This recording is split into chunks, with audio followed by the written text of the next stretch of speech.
This is a smoke detector, and there's a couple of things I can tell you about smoke detectors. One of them is, if you want to test a smoke detector to see if it's working, one way to do that is you press a button and you hold it down for a minute, and now you know it's working. Okay, now sometimes that noise is going to come about because you have a low battery. Inside a smoke detector, there are often devices such as a battery that can fit in the smoke detector, and you might have to replace the battery. If you hear that little chirping noise once in a while, that means take this down like I did. You just twist it off and replace the battery.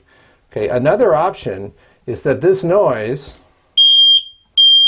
could go off and off and off and never stop. And the reason for that is two. Number one, it is doing its job. Somebody's smoking right underneath it, or in the once in a million chance you might actually have a fire. That's why they have been invented, to alert you to this fact.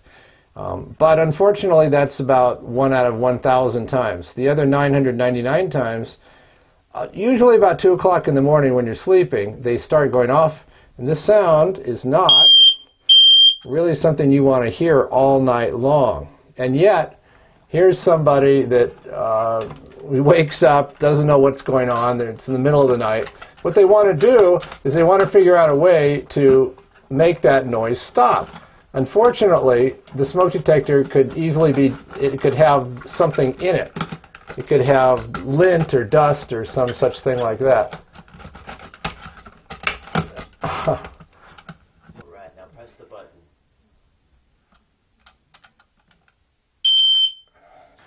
Sometimes there's a problem with just getting to the smoke detector and unscrewing it and taking it out of the ceiling. And here's the problem.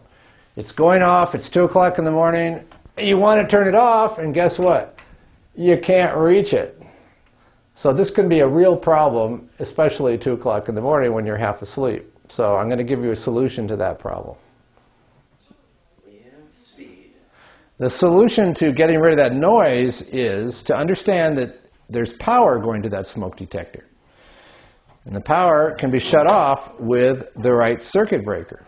Now, the best way to handle this is to figure out in advance which circuit breaker controls that smoke detector. You label it such, and then at that point you simply come down and flip off the breaker. And guess what? The noise stops instantly. So my suggestion is, when it's not 2 o'clock in the morning, but some other time, get a friend, family member to press that button and then flip breakers off one by one until you find the breaker that when you press the button, the noise doesn't happen, and then you'll know that's the right one. Then you label it smoke detector. And at that point, you're all set to just come down and turn it off. Then you have to unscrew the smoke detector with a tall ladder or whatever later, someday, like maybe the next day, and you can replace the battery so it's not chirping, or replace the smoke detector so that it's not making that terrible noise anymore.